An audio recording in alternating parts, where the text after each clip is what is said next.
Hey everyone, hope you're doing well. In this video, I want to go over setTimeout of 0, which we can see right here, as it's pretty helpful in understanding the JavaScript event loop. So JavaScript consists of an event loop, which is a singly threaded loop where each iteration runs a chunk of code in the program. As the loop is single threaded, it cannot execute more than one task at a time. For the event loop to execute a task, it must be added to the call stack. So as an example, in here, I have this source code loaded up right here. And if I turn on breakpoints and we run this code, so I'm going to do that by refreshing the page, what we can see right here is our call stack. And let's watch how all of these functions, when they're running, get put on the call stack, and when they're done running, they'll be removed. So let's step through this. We're inside run sync. If we look at our call stack, we can see run sync is there. Then we finish that. So now we're back to our anonymous or top level. So it's been removed from the call stack. Then we go into run sync 2, which is now on the call stack, and so on. So run sync 2 is removed. We add run sync 3, and so on. So each of these functions is added and removed from the call stack synchronously, or one after the other. And this is because JavaScript runs to completion. The current task is always finished before the next task begins.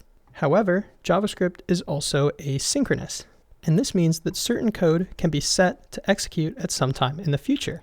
And one way to execute something asynchronously in JavaScript is to use the setTimeout function. So let me uncomment this right here. And something that's interesting is what happens if we set a timeout of 0. So if you're unfamiliar, setTimeout is a function that will run this callback function supplied here at this specified amount of time. So if we specify 0, or setting a timeout of 0, it seems like maybe the callback that is supplied should execute instantly. So if we run this program, turn off these breakpoints for a sec, we're running the run async function right here with setTimeout of 0, and then everything else. But if we look at the logs, we can see that run async wasn't ran until the very end. But we have a setTimeout of 0, so we would have thought maybe it would just run right away. But this isn't the case, and this happens because of the event loop and also concurrency. So the JavaScript runtime can only execute one task at a time, which we saw previously. However, the browser is more than just the JavaScript runtime. It also consists of WebAPIs and Queues.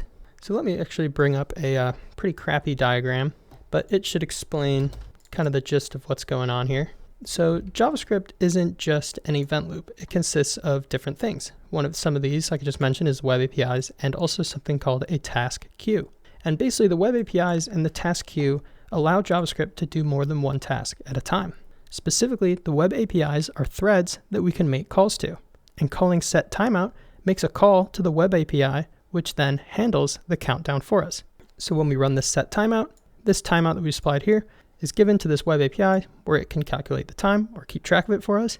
However, because we set the timer to 0, we would think that it would execute right away. But this isn't true because JavaScript has priorities. And the priority here is that the call stack has to be empty before the event loop can start executing callbacks from asynchronous tasks. So in other words, we hit this line of code here. The event loop will pass this off to the web APIs, which will keep track of the timer. When this timer goes down to 0, it'll add this callback to something called a task queue. But now our call stack will be populated with run sync 2, run sync 3.